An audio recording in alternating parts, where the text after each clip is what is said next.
Sup-fams, in continuation on my discussions with Maria Tsang, accomplished interior designer of Realm Studio, we dive further into the discussions of the intersections between creative entrepreneurship and spirituality. On that note, this is the channel Eeps Happy 100 episode, Maria Tsang, part 2 of 6. Let's begin.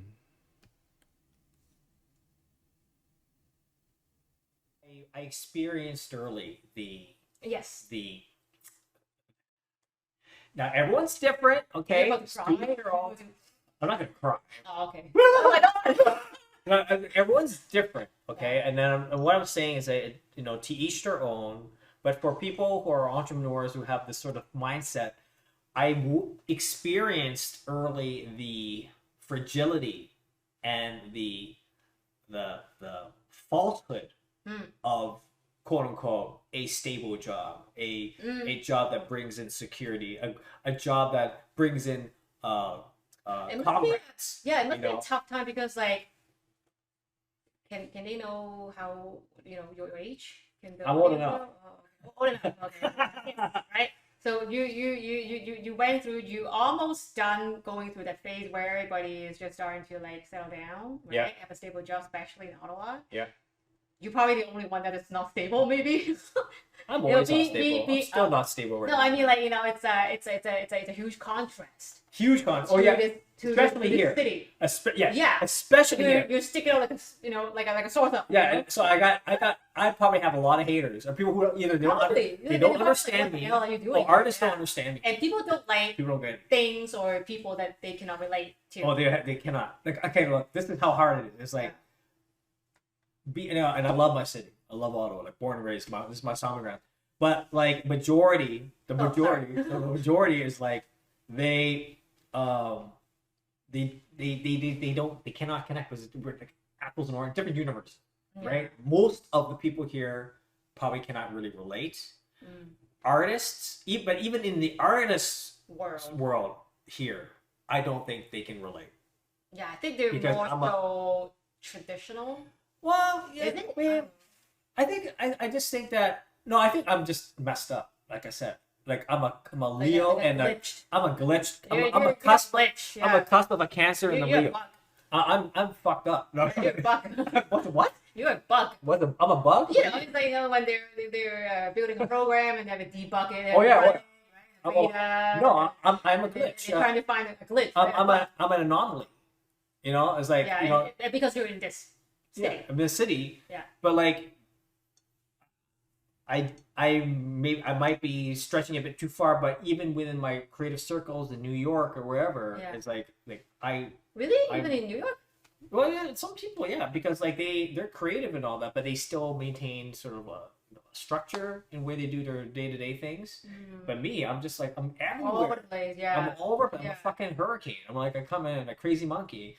And I go to New York, I hang out with my creative friends, right? They're really talented, and and they go, so when's the last time? I go, when's the last time you guys hung out? Well, the last time you were here. They don't even hang out together in New York.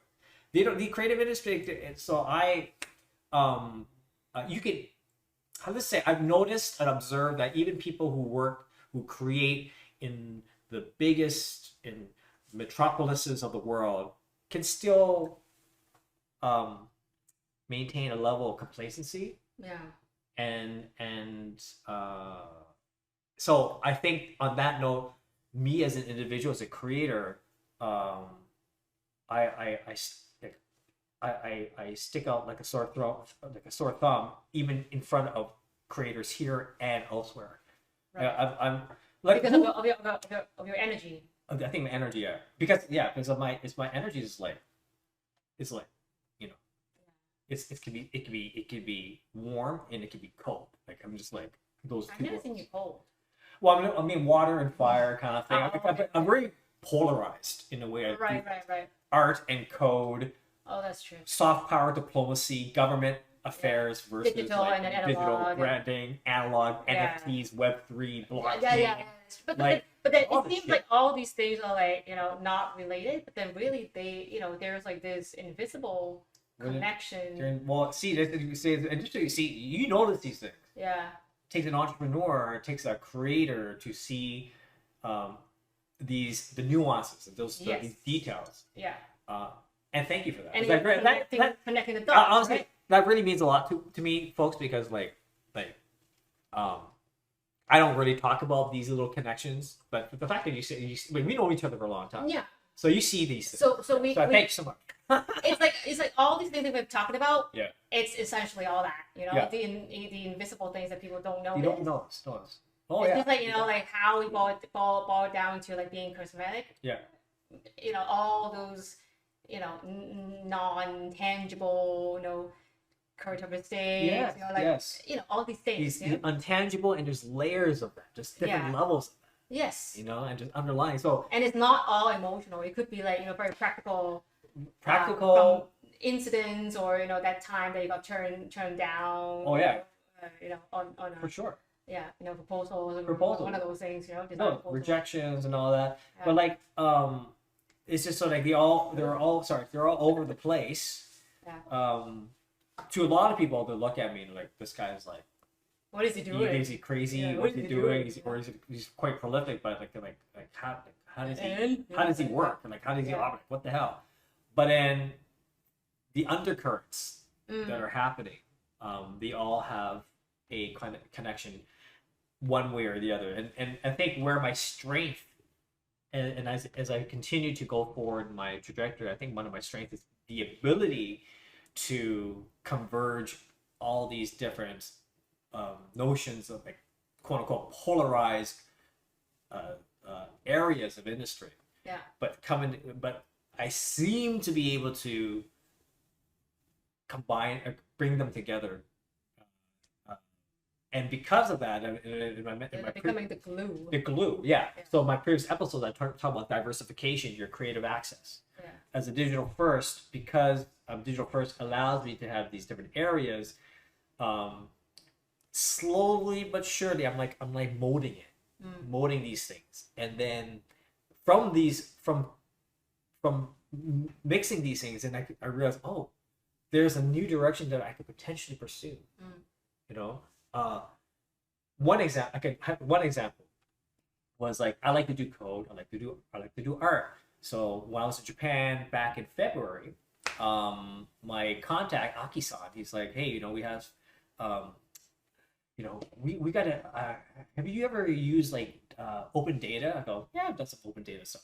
Can you make some really cool art based on typhoon data?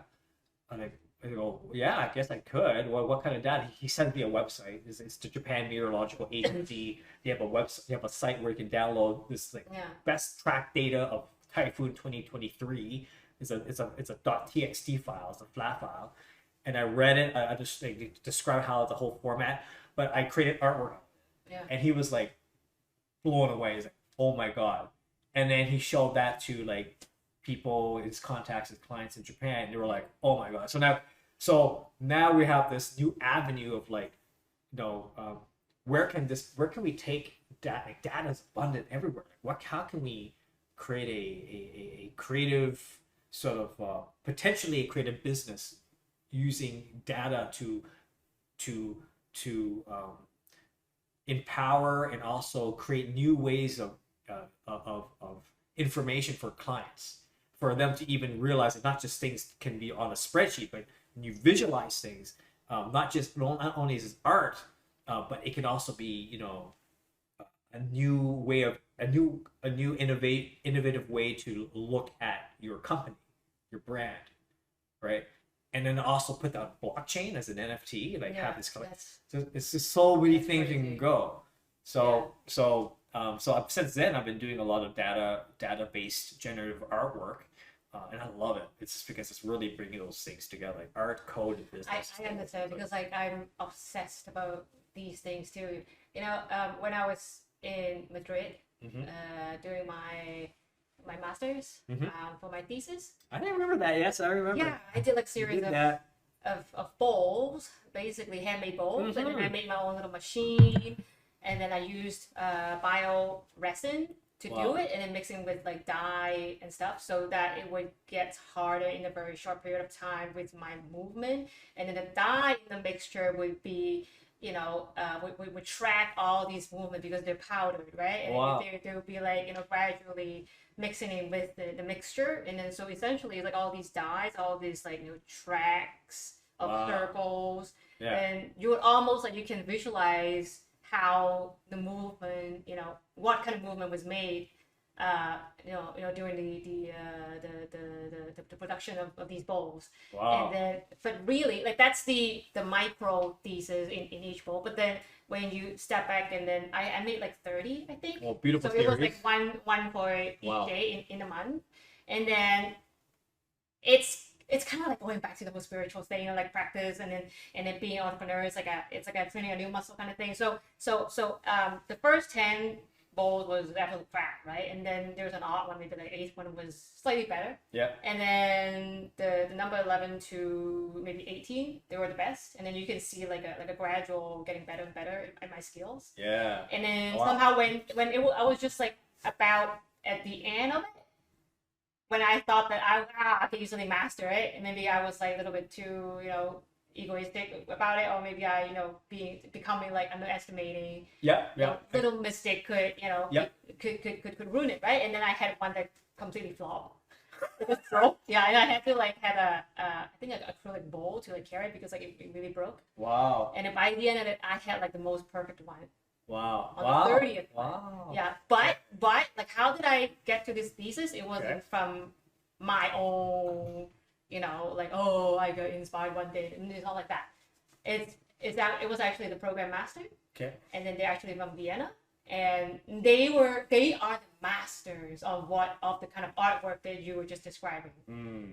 But except they're doing it in an art installation form. Wow. And then now I know they're trying to kind of balance of creative art installation with usable everyday objects. Okay. Yeah. Because yes, I mean, like you can create like beautiful art installations, but then if you can get some royalty from a very well produced object that could be sold everywhere, yes, and, get some money out of it, sure, that would be great. That would be great. And then it could be like even more widely, accessible to people all over the world. There could be a nice lamp or something, and that is like a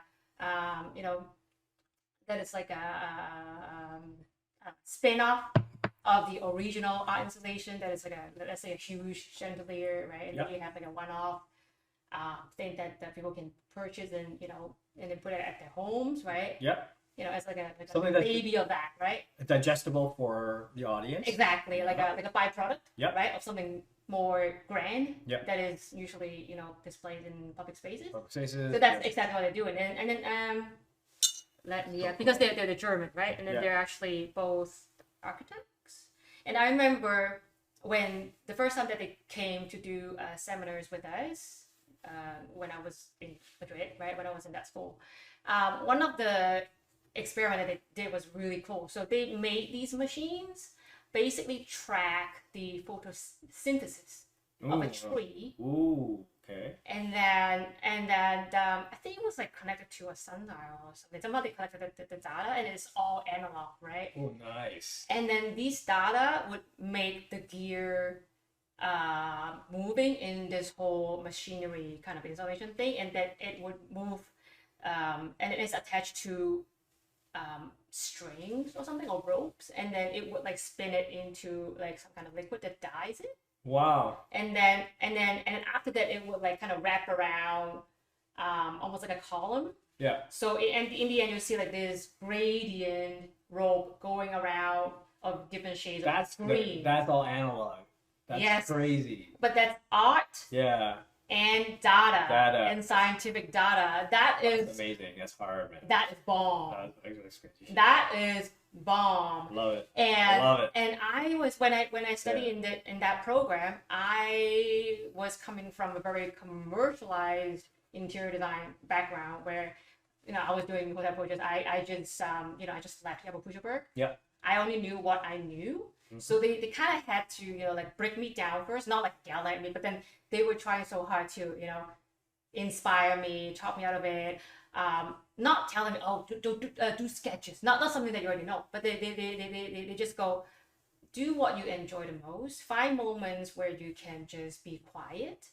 Then you will notice what you are naturally gravitated to. And then I found that later on, I really like repetition. Oh, okay. I see. Okay. Yeah. Okay. So before I did the bowls, I actually did a series of different things, right? Yeah. Where I was just doing the same movement. It could be like practicing Chinese calligraphy. Yeah. And then I did like 50 copies of the same poem. And then this poem has like 4 short sentences. Uh-huh. And then after that, I started like, splitting hair and then putting a grid on top of it that is printed on acetate. I was trying to make it into some kind of data, like this character, why is it all half a grid? What happened there? What happened that day? Was it raining? Was it moist? Was it damp? Was I angry? Was I emotional? And then, and that was one of the first few experiments that I did. And then my program masters talked to me. They're like, oh, wait, hold up. That's getting a little too hair splitting. Even though it's beautiful, the intention behind it is beautiful, but that it's almost a little too hard to conclude it in the end, to display it as an object or even as an installation. Interesting. So you have it's like a spectrum. Yeah. So there's like an invisible box. And then again, that kind of like relates back to this whole entrepreneurship. There's no map, there's no manual. You kind of have to feel. You gotta feel your way. When is it not enough? When is it too much? Are you pitching too much? Too little? Are you being annoying? Too aggressive? Too mopey? Too whatever? Too analytical. Are you dressing too dark? Yeah.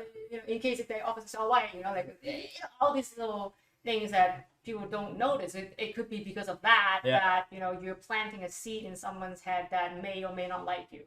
Right. Yeah, it's like it's like it's like a matrix. All these like calculations. 10001, Is there all this? Yeah. And then the conclusion is the client does not like you. Yeah. But within the panel of judges, someone liked you. Someone liked you. Yeah, and then maybe 2 years after, when the time is right, when the universe thinks it's the right time for you, and the right opportunity for you. Sometimes it takes 10 years. Yeah. Sometimes it takes a long time. Yeah, from experience. No, talking from experience. That's really cool. That's a really cool story. Yeah. I think repetition is interesting because I gotta give the credit to my program master. They're very, very successful right now. I just spoke with them a couple of days ago on Instagram. They did their art installation in 4 Seasons in Vienna. Beautiful. Wow. Yeah. No way. The work is beautiful. It's like the perfect hybrid, perfect marriage of art installation, but it has like scientific data as inspirations. Wow. Wow. Pardon me. Yeah. Because it's 2 last names put together and they're German, so I don't want to be wrong about the pronunciation. Yeah. I'm still pronouncing it wrong. Mischer'traxler. Okay. Yeah. Mischer'traxler Studio. Yeah, in Vienna. Wow. Yeah. Katarina and Thomas. Yeah. I got the. You had to send me the link to. I want to see the installation. Oh, they just recently did a collaborations with Lo-Fan, which is a I believe the German brand of bath fixtures that they do tubs and all that. It's almost like a Kohler or Toto. Mm-hmm. Yeah, but it's Toto. Lo-Fan. Yeah, we sometimes use Lo-Fan too, and then they did like a color series of Toto and just another Japanese called Lexel. Lexel. Lex.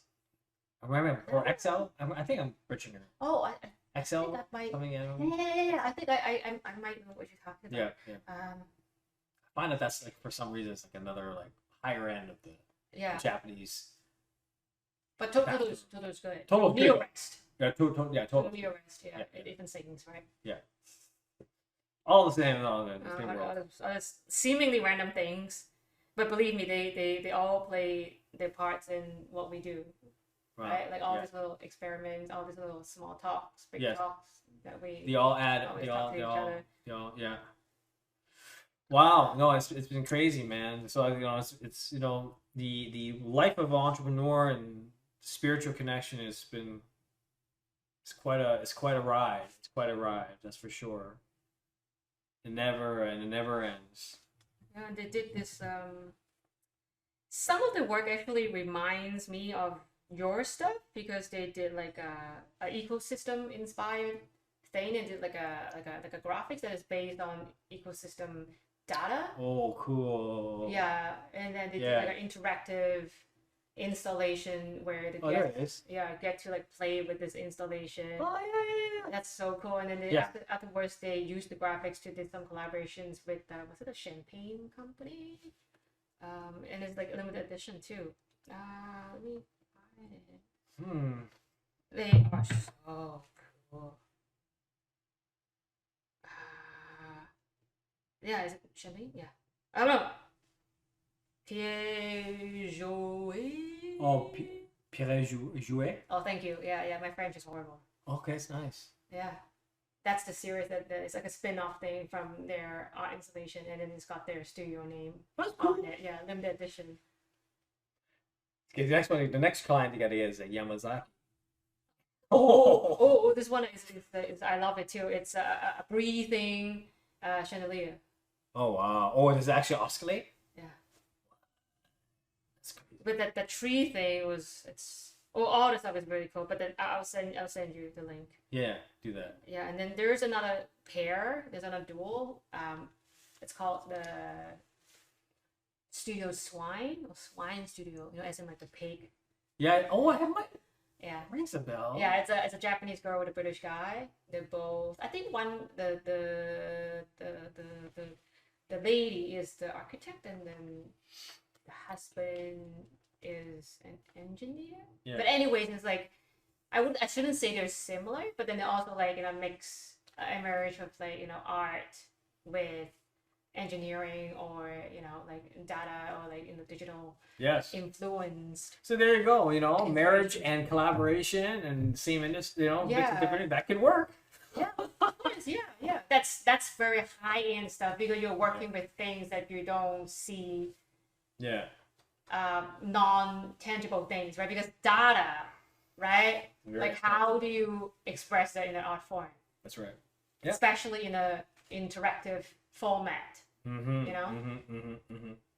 Yeah. I feel like because they're Europeans, right? They're like really ahead of us when it comes to like art and design. Mm-hmm. But yeah. Yeah. No, I mean, I think that It's interesting the way. Yeah, that art is not a new thing. It's not a new concept. But I think that there's so many areas to explore with this stuff. Like it's so fun. And I was looking at the data, just the structure and just understanding how it's all. They describe all the elements and all that, and I was like, okay, well, part of it is like I use it to create. It's like my acrylic paints, like my medium. But it's up to me how I want to express it. Yeah. So I'm experimenting, creating these little tools. I'm essentially building a program to really taking the data, formatting it, breaking it apart, and then utilizing it to construct these things. And then theoretically, I can. I'm butchering that so bad. I can actually, click of a button, generate a number of permutations based on the data. Yeah. To have different. Almost like a mutation, like giving. Yeah. It's so cool. Like, what if this happened, that happened? It could be like a small factor. Yeah. But it actually makes the rest of the math all scrambled, all different, right? Yeah. 100%. So it's so amazing what you can do. It's just like a miniature of life. Yeah. So the base is numbers and data, something that's really rigid. Yeah. But the outcome is very organic because if you choose to do that. Yeah. But I mean, organic meaning that you interpret it in your own. Well, it depends like how much you control it, right? I suppose in the programming. Yeah. Like right. do you control it all the way to the outcome? Like you predicted the outcome, or is it something that you just kind of press a button and just let it happen? You let it happen. Have some random algorithms to. Yeah. Just let the glitch kind of take over and. That's right. Like amoeba that just. I did some random generated pieces that are inspired by Japanese, like the Machiya house or the matcha, or kind of like even the Bizenware, like this kind of stuff. Yeah. Like I did things that are really referencing this sort of like Wabi-Sabi. Wabi-Sabi, and it looked pretty cool. And I could it actually works. So it was like crazy shit. It was like, yeah. I wonder, you know, like that technique where they repair ceramic bowl. Kintsugi, yeah. You know, like how it's like fragmentation of a whole piece. Yeah, yeah. I wonder. I don't know. Is that too far-fetched? If it can be like a symbolism of the. Like do something in that sort of vein. Yeah. And they kind of break things. Yeah. Yeah. Excuse me. I think you can do it. You know, like imagine if you. I'm just like, you know, thinking out of my head. Right? Yeah. Like imagine if you you know, like how Mythbusters, right? You select a tall building. I don't know, like the tallest one in Carlton. I don't know, Carlton New, whatever. Tall building, right? Or it could be like even your college, right? And then you find like 5 seemingly identical balls. Okay. And then you try to throw it all at the same speed, same time. Oh, I see how it breaks. You know, you try to keep everything consistent. Yeah. But I bet you they all be breaking different, you know? Oh yeah. Entropy is such a everything wants to break. Are they crazy? We're messed up. It's like look at the tiniest little things that nobody cares, you know? Like that's so cool. That's so like, cool. Yeah. If everything else is consistent, how come the outcome is different? You know? Because the universe, because entropy, everything wants, because this is okay. Now we're digressing, but I love this. So the universe, as I understand it, its main purpose is increasing entropy. Entropy is absolute randomness. Like the universe is like wants everything to be in chaos. Ice cube melts, right? You throw a stack of like dollar bills, or playing cards. Why they always fall in this particular pattern? And why is it all over the place? Why doesn't it like fall and then nicely stack together again? Like why is it always disrupted? Why is everything breaking down? It's true, right? Grain of sand. You throw a grain of sand, and it's like all over the place. And natural decay. Human beings, as we get older, we're degrading more and more and more. So everything, the universe is actually built so that everything is a state of breaking down, right? Constantly. Yeah. That's what entropy is. That's entropy. And on that note, the things that break, when you're dropping things, they always scatter 100%. Now I might be digressing a lot. So almost like from before birth, we were we're from one single cell, and then we go under the mitosis, whatever, and then cells splitting and becoming. But the craziest thing, the craziest thing, the craziest thing is that we were born out of entropy. Our parents. And from 0 to 100. Yeah, and slowly going back to zero. Like everything is all connected, right? Yeah. Just one step. Okay, one step in the hierarchy is our parents. Our parents. What did they eat? What did they breathe? Where did they go? How stressed were they? How happy were they? Like what the consumption of energy that they've taken. All have a factor in creating you and I. Yeah. Part of our DNA. Part of our DNA. Passed down to us. Yeah.